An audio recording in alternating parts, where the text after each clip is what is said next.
Yo, what's up, good people? It's your girl Mia. Jesus is showing out, so the doctor is in. Y'all, this mic is in my way. I hope y'all can hear me even though I'm moving the mic out the way. Yo, yo, yo. Jesus is showing out, so the doctor is in. But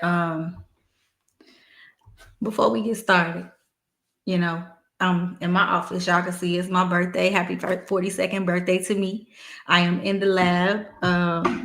And I want to play this song. Maybe I'll play it later. But let's talk about chapter 42, right?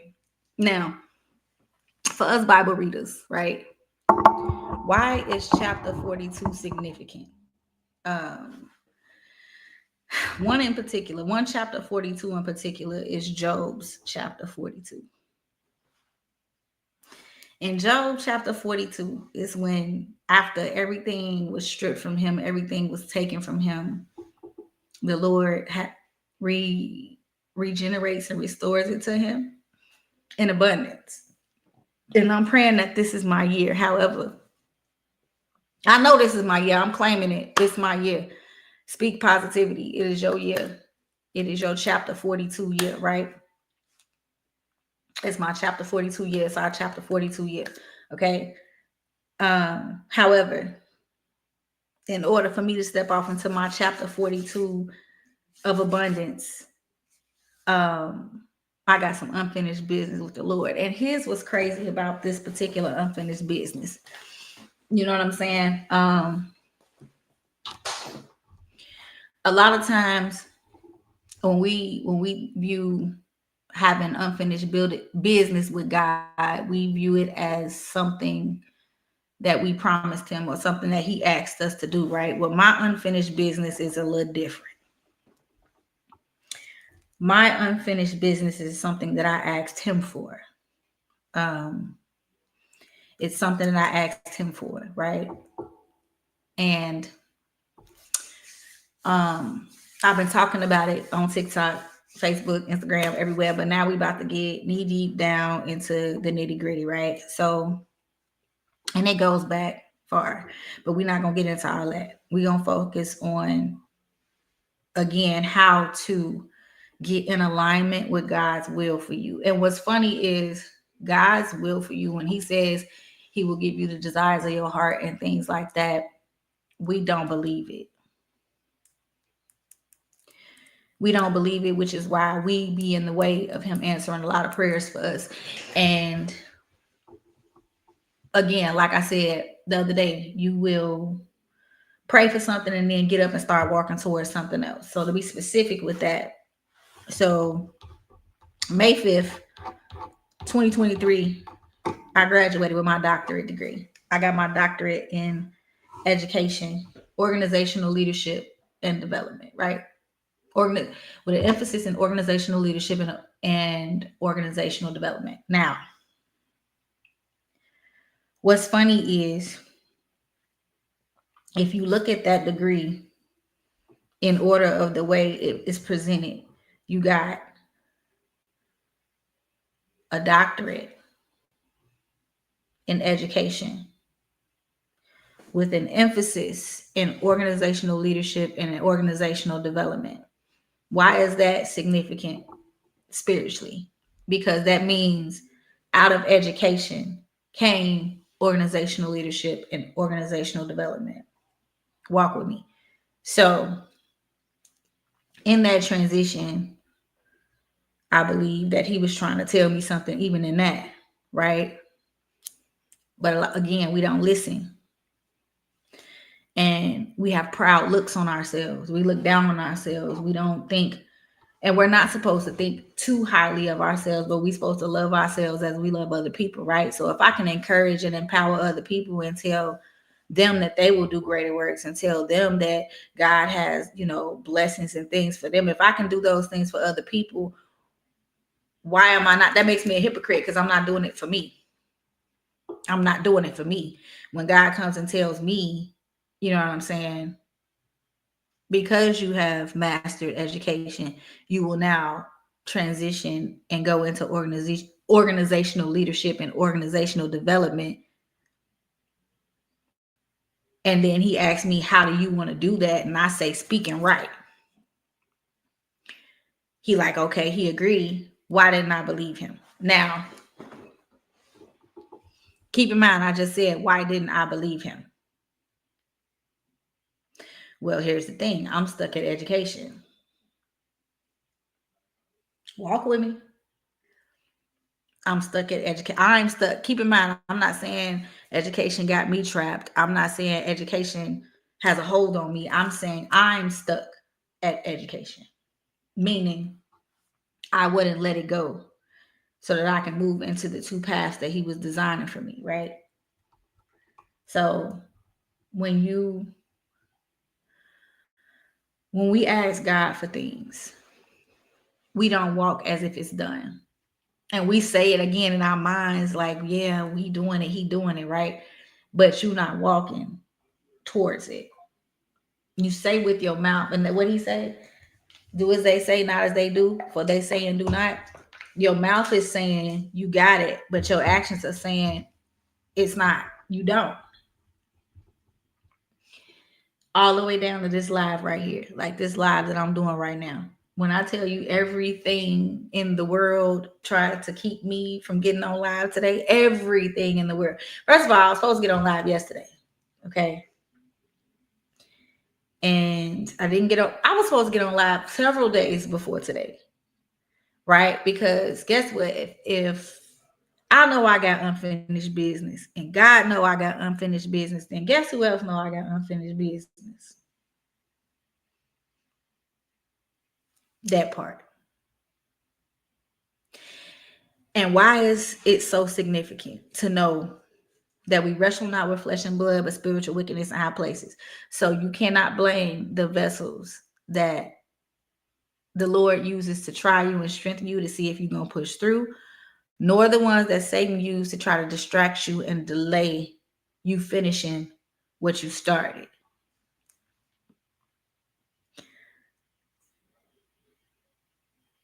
So I encourage all of us to push through and finish our business because you asked for it.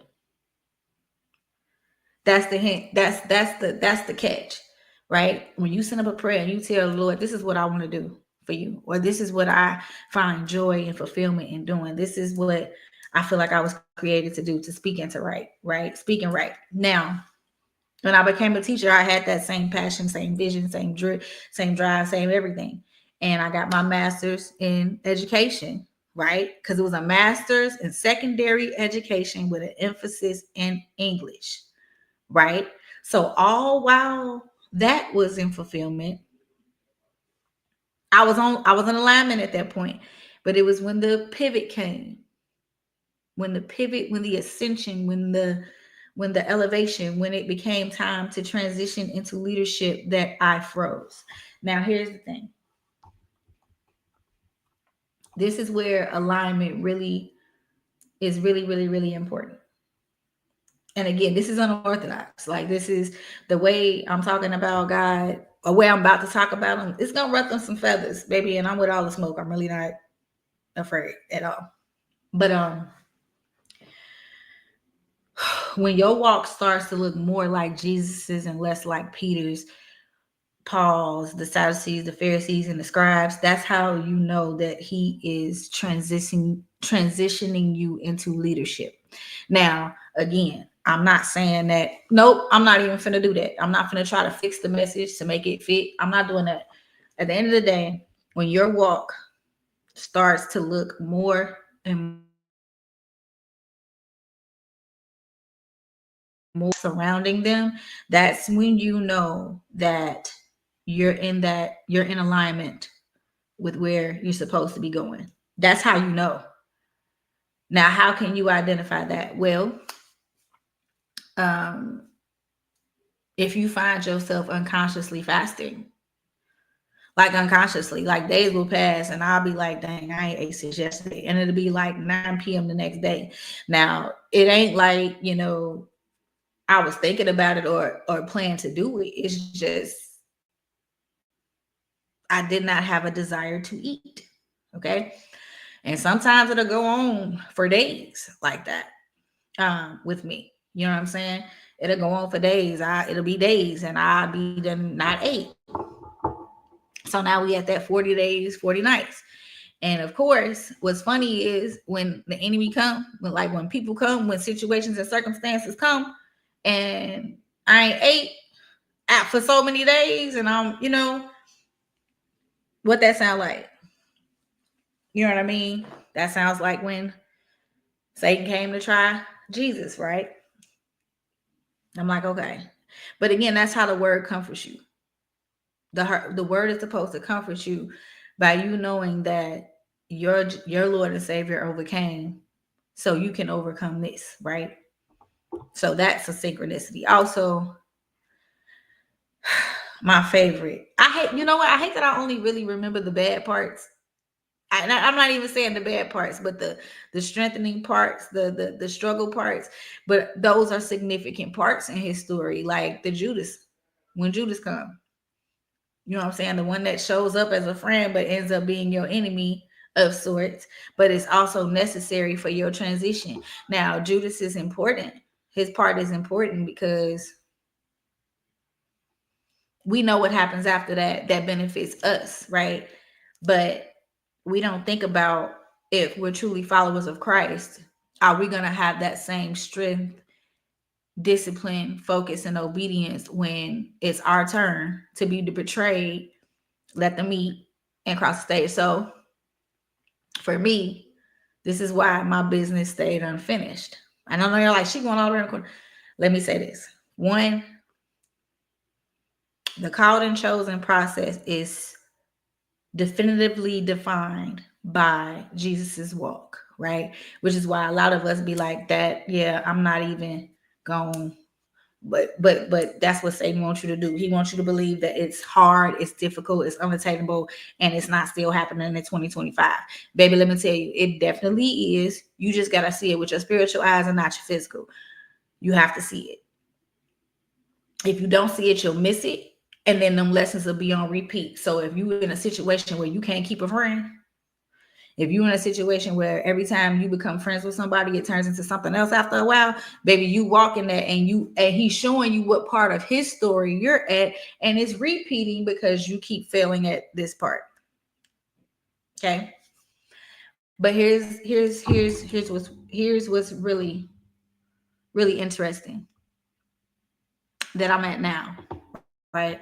The part that I'm at now is when you've went through the Judas, you went through Peter denying you 3 times, you went through all that, right? Now you're on the cross. This is where I'm getting stuck at right now. Because when Jesus was on the cross, right, that means his mission was complete. And now, he had to die, rest, went to rest for 3 days, 3 nights, right? And then he rose anew with a new mission, new job to go back to ascend to the throne, right? Now, ours is going to look a little different. I mean, it's going to look different, but it's the same. It's going to look different, but it's the same. The issue that I'm having is that, keep in mind, I said Jesus was on the cross. He died as a man. 3 days, 3 nights, he rested, rose as God again, poured into the disciples, and then descended back up, right? But that meant his mission here as a man was complete. What's funny about my unfinished business is that I won't let the mission be complete, which is why I'm stuck on the cross. I won't let the mission be complete. And Satan don't want me to let the mission be complete. Satan wants to keep me on a repeat cycle of trying to complete a mission that I've already completed. And it has me stuck and bound. And I'm not finishing the process. So now it's me versus me. Now it's you versus you. When you find yourself at this space, at that part of the story, you're supposed to be holding on to, once you die all the way, take your rest and raise back up, you're going to be different. Your mission is going to, them same things that you were doing, you still going to do. You just going to do it from a place of more leadership in a place of leadership, in a place of, in another position, basically. You're doing the same thing, you're just doing it in another position, but you got to let go of that old position. And that's the part. It's like, it's you versus you. Because it's people back there, it's people that you love back there. And it's and it's like, to be at this part and you just can't let go, man, it hit different. It hits different. It hits different. You know what I'm saying? To be at that part and you just can't let go, it hits different. Like, you worried about people you leaving behind, you worried about, accomplishments you leaving behind, you worried about broken promises, you worried about a lot of things, but you worried about everything except for surrendering into the Lord's will, right? You worried about everything except for surrender. And what's funny is, I know that once I surrender and just go with what God is trying to get me to do, it's going to thrive. But I got to let that old man die. You know what I'm saying? I got to let, the way that I used to do things and the way that I used to, handle things and the decisions I used to make and the type of people I used to have around me. Like, I got to let all that stuff go. And that is hard because it's in you, right? It's in you. It's not on you, So sometimes you'll attract people because, again, there's parts of that behavior that still lie within you, and you gotta get rid of it. So my job today and for this entire year is to finish all incomplete projects. You know what I'm saying? Which means, first, surrendering to the fact that the original mission that I was on prior to, you know what I'm saying, the request I made to God is complete. It's complete. I need to let it go. I need to let it be done. Boom. Put that to the side.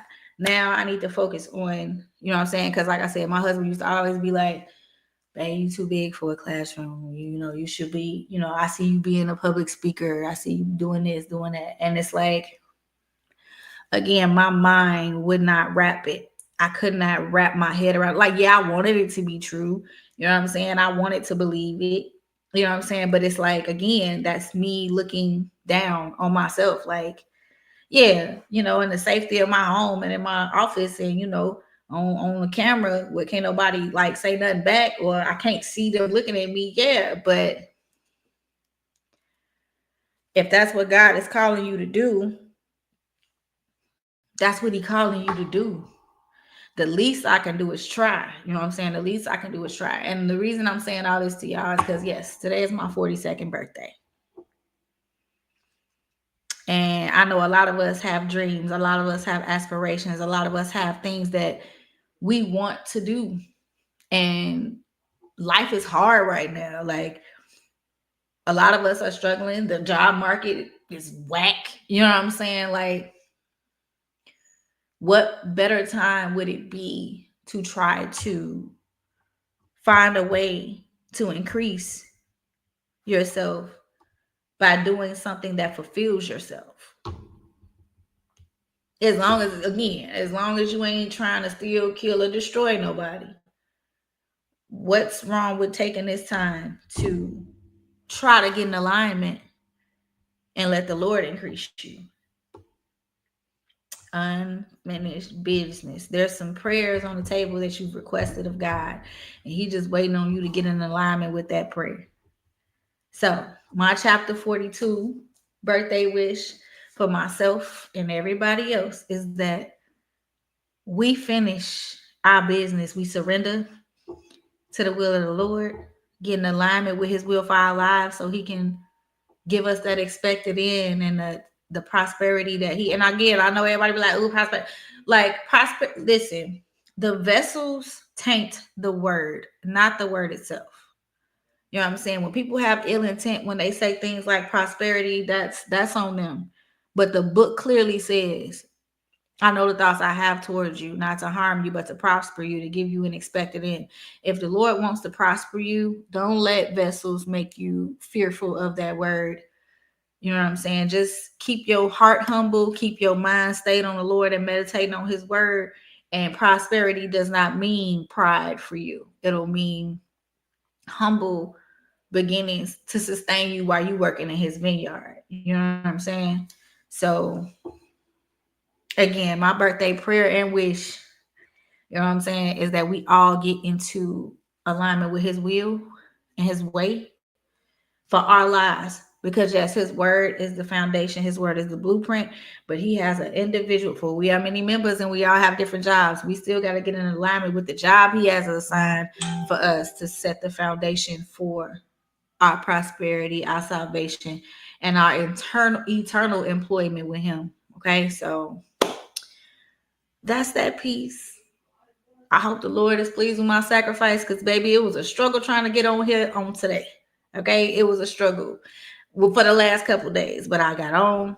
I did my part. I'm going to continue to do my part. But for right now, I have to go start prepping these victuals.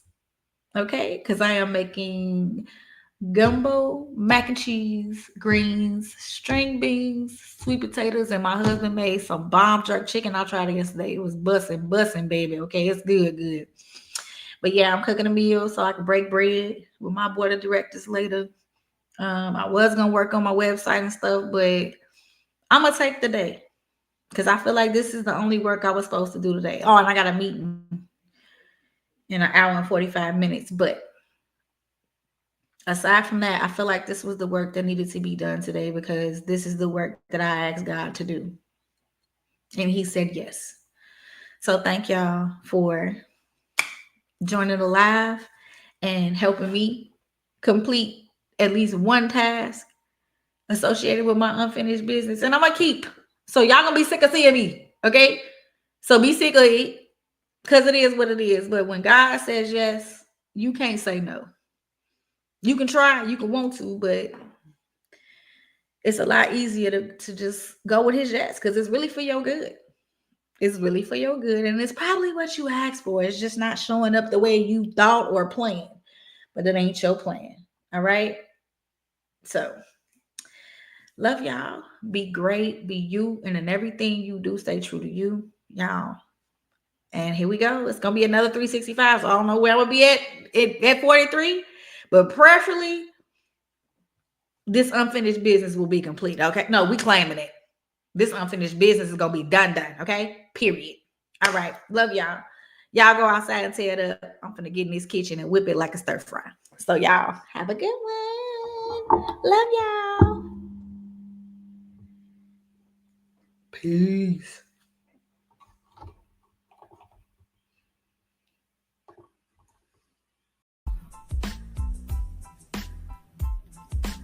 I guess we'll see.